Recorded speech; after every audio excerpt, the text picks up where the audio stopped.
मित्रों, पश्चिम बंगाल की जिस घटना को लेकर आज पूरा देश आहत भी है और आक्रोशित भी है, उसके ऊपर सर्वोच्च न्यायालय ने जो सवाल किए हैं वो लोकतंत्र और सरकार चलाने वालों की मानसिकता और नैतिकता के ऊपर उठे हुए गंभीर सवाल है। हम सब ये जानते हैं कि इस घटना को किस प्रकार से 5 प्रकारों से नष्ट करने का या पार्श्व में डालने का प्रयास किया गया। पहला विषय घटना, फिर घटना का संवेदनहीन बचाव, उसके बाद जिस निर्ममता के साथ सबूतों का नष्ट होना, उसके बाद उपद्रवियों के द्वारा वहां आतंक और उसके बाद बयान की धमकी।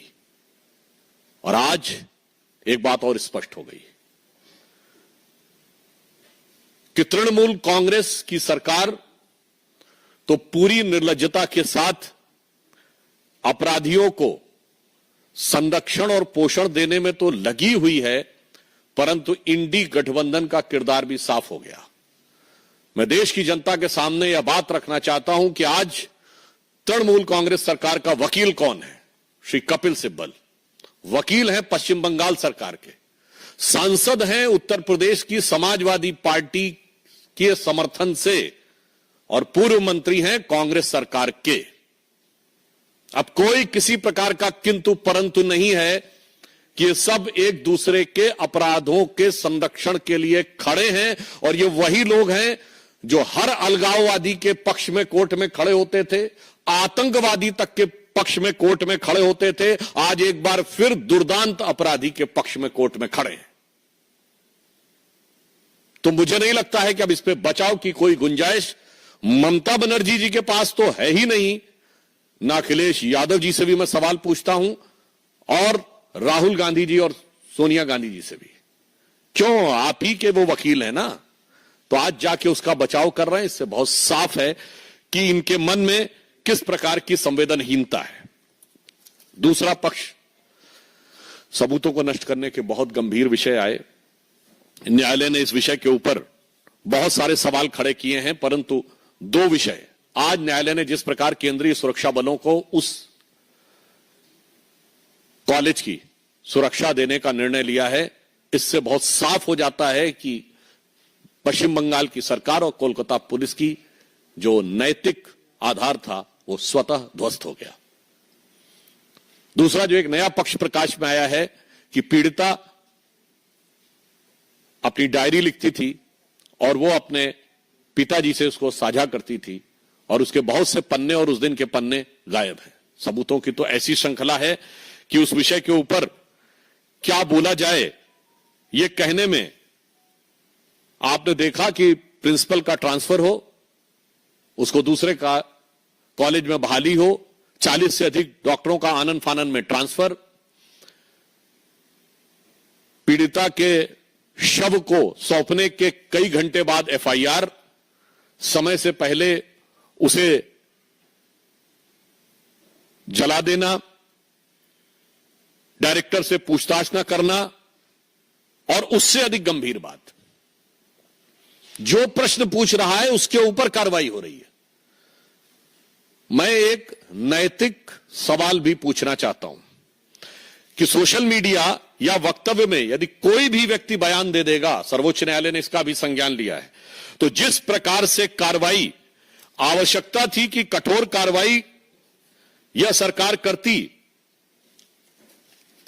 उन लोगों के विरुद्ध जिन्होंने यह कार्य किया था, उल्टे कार्रवाई उन पे हो रही है जो कि इंसाफ की मांग उठा रहे हैं। चाहे 23 वर्षीय पॉलिटेक्निक की छात्रा सागनिका लाहा ने इस घटना को लेकर सरकार पे हमला किया तो उसको गिरफ्तार करने की कार्रवाई कर दी गई।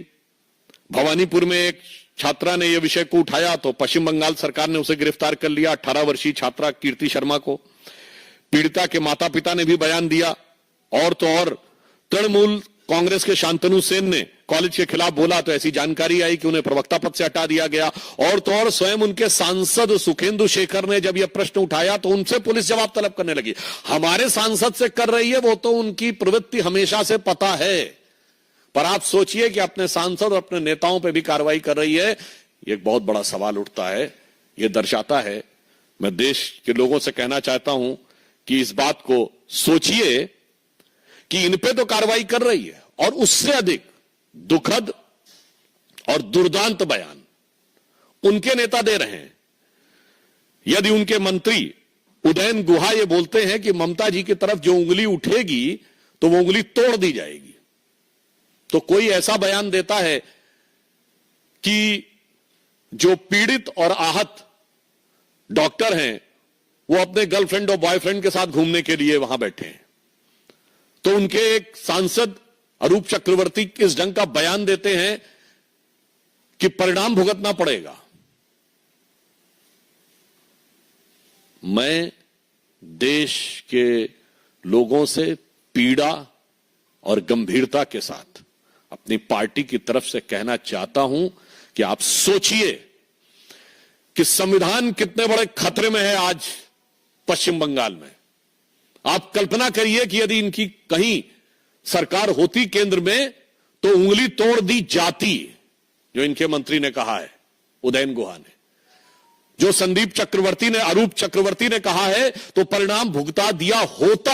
आज सर्वोच्च न्यायालय और केंद्रीय बलों के हस्तक्षेप के बाद यह स्थिति है, तो मैं यह बात जिम्मेदारी के साथ कहना चाहता हूं। और आप देख रहे हैं कि इंडी गठबंधन के दलों में जो दुरभिसंधि है कि कांग्रेस के पुराने नेता, सपा के वर्तमान सांसद, सपा के समर्थन से बने वर्तमान सांसद तृणमूल कांग्रेस के वकील हैं, जिनकी ख्याति अपराधियों और अलगाववादियों का समर्थन करने की है। अर्थात अब बहुत साफ हो गया है कि संविधान इंडी गठबंधन की सरकारों में खतरे में है, और सिर्फ संविधान ही नहीं खतरे में है, जान और जहान भी खतरे में है, और मान सम्मान भी खतरे में है। परंतु हम यह आश्वस्त करना चाहते हैं कि केंद्र सरकार कोई कोर कसर उठाकर नहीं रखेगी कि पीड़ित परिवार को न्याय सुनिश्चित हो सके। और इसके लिए चूंकि सर्वोच्च न्यायालय ने स्वतः संज्ञान ले लिया है, तो जो कानूनी प्रक्रिया है वो तो न्यायालय के दिशा निर्देश में चलेगी। उसमें जो भी सक्रिय, सकारात्मक और त्वरित सहयोग, means assertive, active and fast contribution which will be required on the part of the government, they will provide. और पूरे देश भर में चिकित्सकों के मन में जिस प्रकार का आक्रोश और वेदना है, हम उसके साथ हैं। और फिर हम साफ ये कहना चाहते हैं कि राहुल गांधी जी, ये मोहब्बत की दुकान में कैसे कैसे नफरती सामान है। आप सोचिए, उत्तर प्रदेश के कन्नौज से लेके कोलकाता तक जो कुछ हो रहा है, यदि इनकी किसी कारणवश केंद्र में सरकार होती तो दृश्य कितना खौफनाक होता। तो मैं उन लोगों से के प्रति संवेदना व्यक्त करते हुए पीड़ित परिवारों की तरफ से कहना चाहूंगा, ममता बनर्जी जी की सरकार को, जिसने निर्ममता की समस्त सीमाएं पार कर दी हैं, कि फिर उन निराश नयनों को जिनके आंसू सूखे हैं, देखो उन निराश नयनों को जिनके आंसू सूखे हैं, जो न्याय हेतु अभी तक पथ देखते हुए रूखे हैं। धन्यवाद।